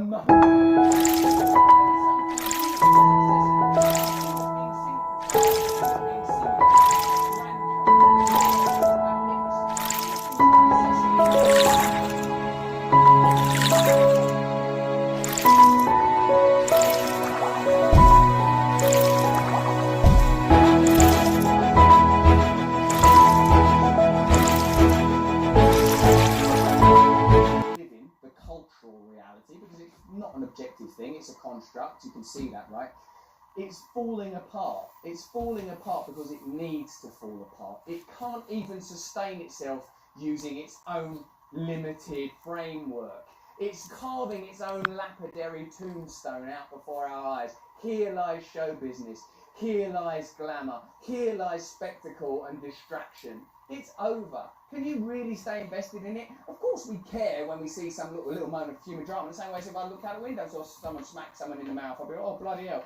But being invited to garnish it with social and cultural meaning is, I think, a kind of trick. Particularly if, as always, it's used as a trick to divide people against one another. Oh, well, you would say that, wouldn't you? Because you're from this background and you have these racial identities. I don't make no judgment on any of the individuals involved. I've done stupid things that probably line up with every one of those, let's say, the three main players' perspectives. I wouldn't like to be smacked in the mouth while I was on stage doing some jokes. I wouldn't like to hear my wife abused. I wouldn't like something I'm sensitive about being ridiculed. You know what I mean? This is life. This is life. This is the madness of life. And you can join up with whatever tribe you feel most aligned with, you know. But what I feel we should all get together on is we are here now creating a reality. You could have ceremonies for whatever. You could have systems and institutions for whatever's important to you. What are your values really? If we continue to live in a kind of de facto reality, a fatica sats reality, an outsourced reality that we're not participants in, where we're happy to tip-tap away about other people's realities, then I think we're missing the point of life. And that's what I felt most keenly when I watched that.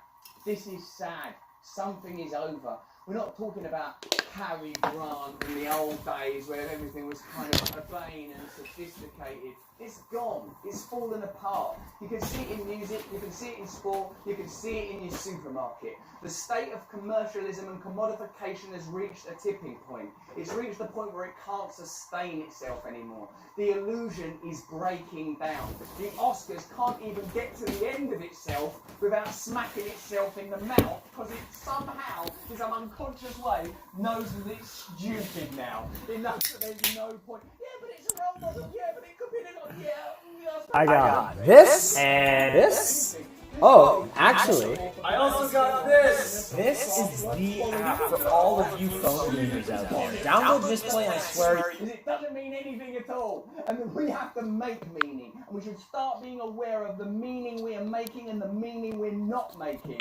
This might be the best chance we get. There is a war in Ukraine. There has been a pandemic. There is incredible economic inequality. There is an attempt to create centralised technocratic forces that bypass national government control. There's more centralisation at a time where there needs to be devolution. There are resource wars. There are concerns about ecology. There are concerns about the way we communicate with one another. And for a moment, these things were all epitomised in the tiny tundra of an admittedly well-delivered slap.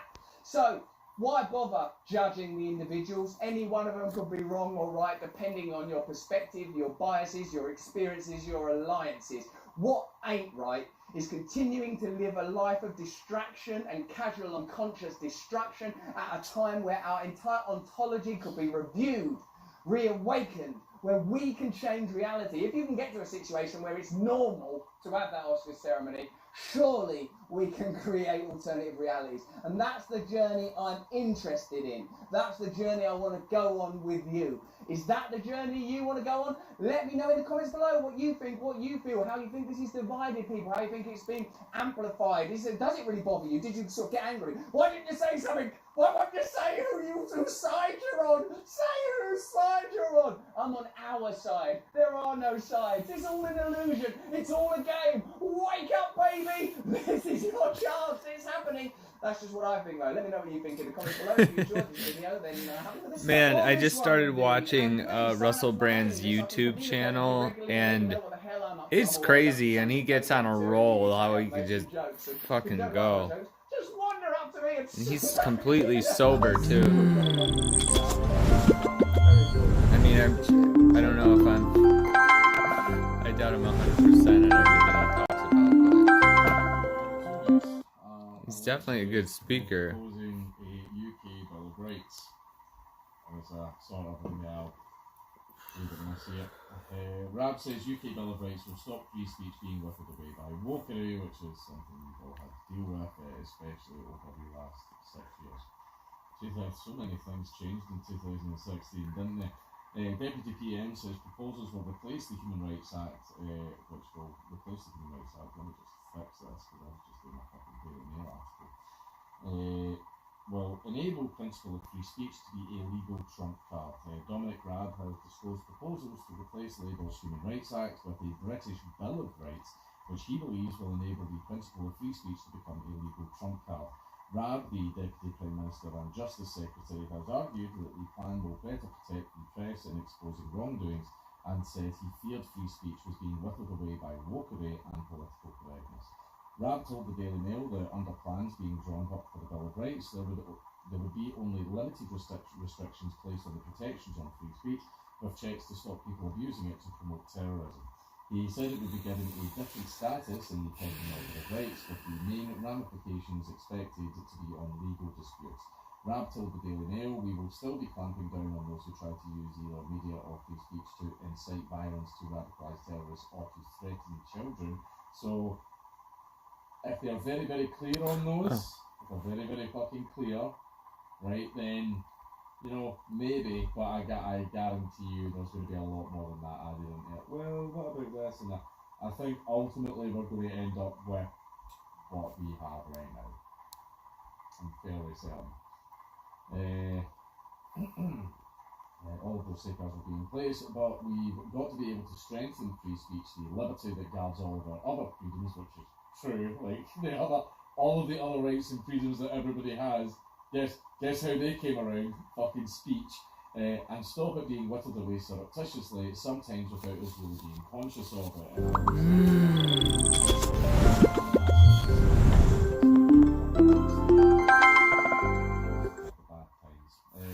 So it will have a different status in the pending order of rights, and I think that will go a long way to protecting this country's freedom of speech and our history, which has always very strongly protected freedom of speech.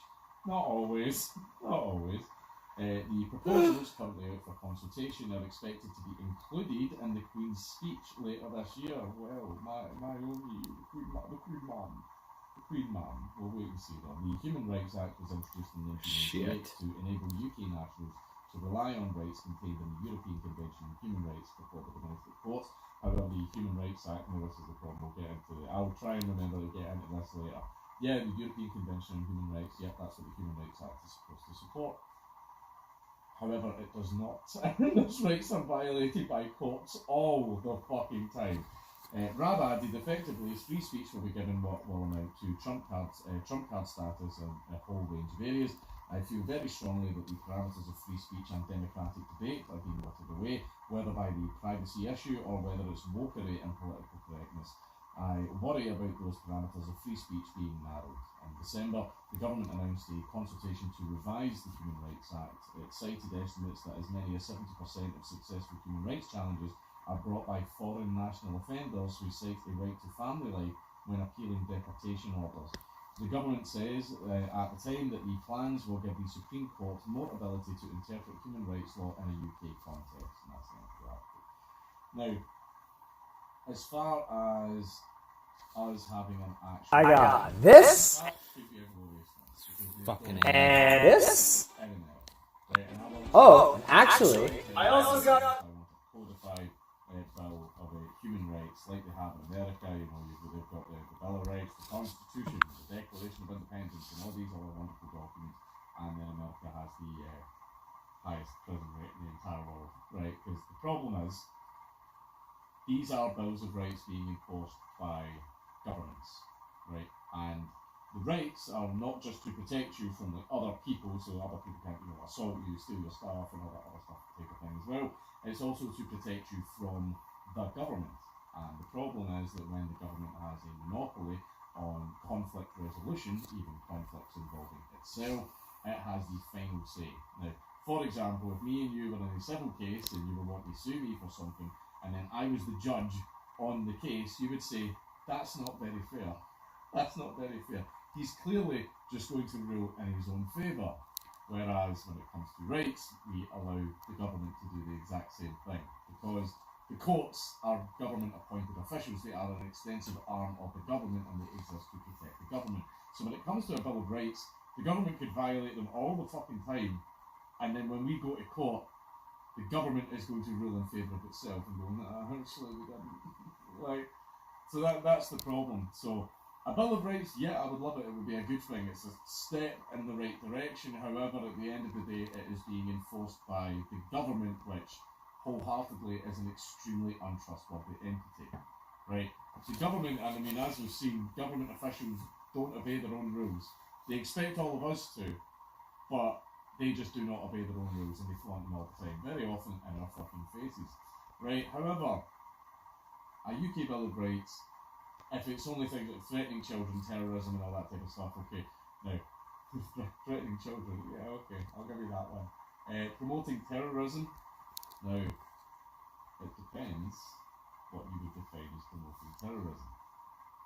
It depends. I wonder what would fall into that purview. I wonder what acts would fall under that.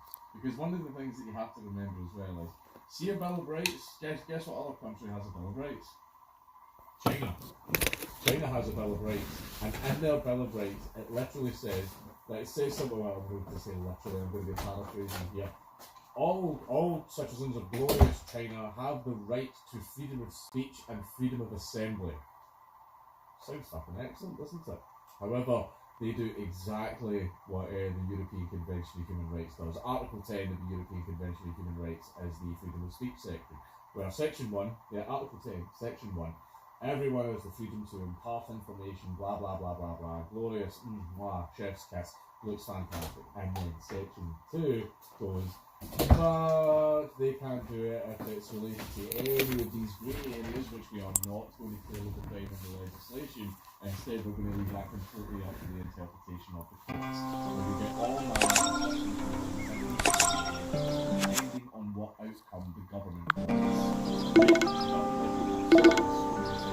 It's probably going to be on my fucking tombstone, right? Governments love a grey area in legislation. They can twist and interpret the legislation in whatever manner they need to suit their own end goals, right? And that's the problem. So I think when it comes to banning terrorism, I think in order to counter a lot of stuff, very, very, very many things will soon be classed as terrorism. I mean, as we saw with the fucking Patriot Act and the Snippers Charter and all that kind of stuff as well. So this is a step in the right direction, It is. It's a step in the right direction. Will it work out in the long run? Personally, I think probably not. But I hope it will. I hope it will. Is it ideal? No. But if it does work out, it will do for now. Are you still expecting one more? What day is it today?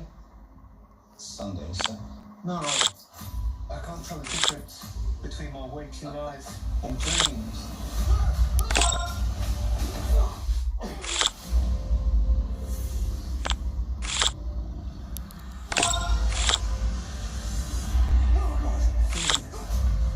Look at me. That thing's about to break through the door. Let me see this. What are you? You sure you want to know?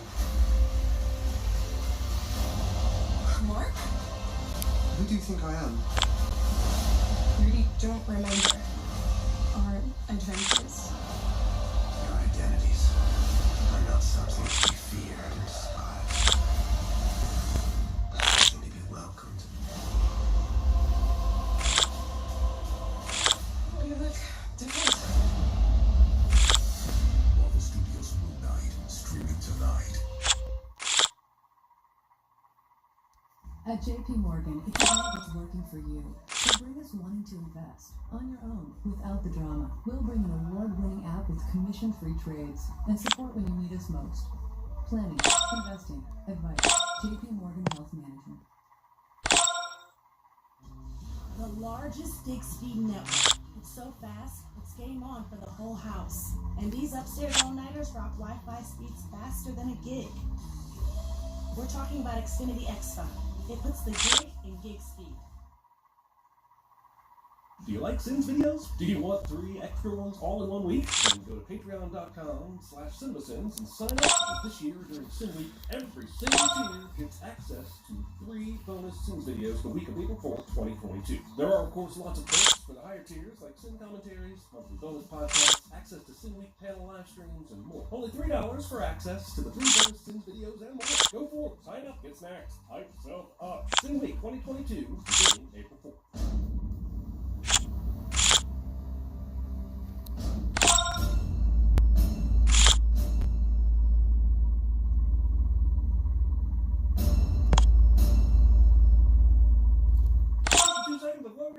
If this gate is closed, how did Egon get to the mine without already crashing through or opening it? Either way, this currently closed gate is all kinds of nonsense.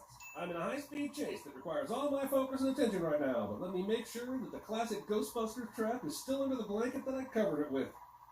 Yeah, sure is. I hope Ghostbusters fans are happy. Egon not only survives this wreck, he's able to run away from it virtually unharmed. Also, the evil spirit that just ran down a speeding truck will somehow slowly attack when Egon is on foot. Just going to go ahead and say that this character did not have to be Egon. This could have been Ray, or a new character entirely. How come no one in the room when Ghostbusters Afterlife pitch happened said, maybe having Egon be a part of the story will become problematic by the end? Astonishing. Okay, now let me fish out my PKE meter, which, if you remember, detects ghosts when you don't know exactly where they are. But even though I know the ghost is directly outside, I figured I'd pull it out anyway. I hope Ghostbusters fans are happy. How does he even have time to hide this trap? The ghost was literally right behind it. Why is this ghost so shitty at his job? I guess this is one of the devil dogs from the first movie making a return here, but I'm trying to figure out how it got out in the first place. Later in the movie, we're going to see that Egon set up a security system around the temple to prevent Gozer and their minions from rising up. So, when did this devil dog find a way to get out of that? How did Egon know they would return? By the end of this, you'll get an explanation for what Egon was trying to do, but no idea how it got to this point in the first place. Now it'll die, very much the same way Sigourney Weaver got possessed in the first movie. This even looks like the same chair. What happens in this movie and the original movie aren't congruent at all, but here's a lot of the same Anyway, I hope Ghostbusters fans are happy. This poor family. The mom has to give her own son haircuts. Daughter is stealing power from the neighbors. And the landlord is about to evict him. What are they going to do to get out of this pickle? Oh, her dad left her his old house in Oklahoma, and even though they don't get any money out of it, their living situation is no longer an issue.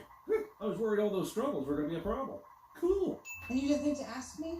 You just demonstrate zero aptitude for science. Got it. One department this movie did a pretty good job in was casting. Harry Coon and McKenna Grace are so f***ing good, they trick you into thinking you're watching a quality film at times. Phoebes, be a dear and break into your grandfather's house. So wait, she was officially named in the will to receive this house and didn't even get a key for it? Symmetrical book stacking, just like the Philadelphia mass turbulence of 1947. What's this place is built on a fault line? Then how are all those books still stacked up so neatly? It's okay. At least we're only here for a week. Give or take. She didn't tell them until now that they're getting evicted from the apartment. Why? I'm Janine Melnitz. We spoke on the phone. I'd just like to know how this Am meeting I already stuck? Come out to the house, Callie. There won't be a key waiting for you, but we can get all the business affairs straightened out in the middle of nowhere. Also, you won't know that I'm coming until after you've broken into the house. I know that doesn't make sense, but that's exactly what I just saw on screen. I can't believe a place like this still exists. I know this is more old-time... Let's find the missing numbers 7. The numbers My name's Trevor. under this block exclude... Well, I'm sure he'll be missed. This lady. Ghost Egon is a dick. You couldn't knock something off that didn't require cleanup afterwards? Ghost teasers. Instead of asking herself, why did this pawn move in the middle of the night, Phoebe makes the worst decision she can possibly make and plays chess. It's great. It's called Cujo. Imagine Beethoven if he contracted rabies and just started mauling children. I was about to sue this teacher for showing the class Cujo, but then I remembered my school showed us the original Pet Cemetery in 6th grade. Anyway, I should send this Beethoven reference, not just because it's a cheeky in-joke about a movie Ivan Reitman produced, but it is also not a dog character that these kids will be familiar with. They're probably thinking of the composer, way older than any of these references, but can you imagine a movie where Ludwig von Beethoven gets rabies and eats people? My God, hook that up to my veins. Paul Rudd sticks this tape in and it immediately starts playing right into the action. Which means whoever watched this movie in the teacher's lounge either started watching it for a few minutes and turned it off, or they rewound it only part of the way and put it back in its box. And you'll get a fine from Blockbuster for that. Even though they're basically out of business, they never forget. Pretty sure it was just a heart attack. Wait, was the family told that Egon died of a heart attack? Did the police forget about seeing an overturned car in a cornfield with a long crack trail behind it? I'm Phoebe. Oh, cool. And podcast. Why do people call you podcast? You just sat there and listened to him ask a bunch of unsolicited, true crime questions, holding a microphone and everything. You still have to ask why he's named Podcast? Oh, hey, it's real-life married couple Carrie Coon and Tracy Letts getting a scene together in a Ghostbusters movie. I'm just enough of a softie to give this a sit-off. Other couples that have done this can go their own things. Hey, Mofstills. How's inventory? The real question is, how does Stranger Things already have a job at Spinners? This is the morning after he was filling out his job application, and Trevor can't get a signal on his phone. So how would Trevor have even been called in for an interview? Which would have definitely happened before he was aproned up and counting frozen patties in the freezer. Okay, so Fuck. Girls is yet another item. Let's find the missing numbers 7. The numbers under this block exclude 6 possible cells. Ghostbusters? What alternative theater plays these two movies? I bingo. You don't believe in spirits? No. I think we're all just kind of meat puppets. First of all, that's depressing. And secondly, Phoebe doesn't believe in ghosts, but she believes that chess pieces can move by themselves in the middle of the night. This movie doesn't seem to know what to do with Finn Wolfhard. The last time we saw him, he was working at the diner sorting out hamburger patties, and the girl he likes told him she has a boyfriend. Now he's uncovering the old Ghostbusters car in the tool shed. There seems to be no logical stepping stones for his character. What a box. It's a box that Trevor will have no problem getting to run again without buying any new parts. I find it easier to believe in the ghosts. The dirt farmer's house? Oh, you know something that's weird? Remember at the beginning of this movie when Egon crashed into that giant cornfield and ran to get inside the house? Where did that cornfield go? The ghost hit him while he was driving down the road, and this is the only road that goes by the house. Why is the PKE meter just lighting up now? There's been paranormal activity in the room ever since the chess piece started moving, and probably before that. Phoebe doesn't scream and wake up their mother, which would lead to Callie snatching up the kids, driving to the nearest motel for the night, and kicking the television set out of the room just to be safe. Also, Ghost Egon is doing a lot of stuff here to show Phoebe where the ghost trap is hidden when he could simply write a note. In fact, it would be better for him to do that, so that he could tell her not to take the trap out and let the movie happen. Look, I know Paul Rudd isn't a good teacher or anything, but how has his summer horror movie marathon not gotten around to the parents yet? You can't tell me every kid in this class is keeping it a secret or that all the parents don't care. During this wet, hot American summer, Ant-Man reads an Avengers comic book while his students remain clueless. I love you, man, and you're frequently the object of Okay. but you've been already a brother from year one. I mean, there hasn't been a ghost sighting in 30 years. You hear that, 2016 I'm done Ghostbusters? playing this game. Ghostbusters just threw you some major shit. I think I'm gonna be back with some War Thunder though. Fart, which happens right at this moment. Goodbye.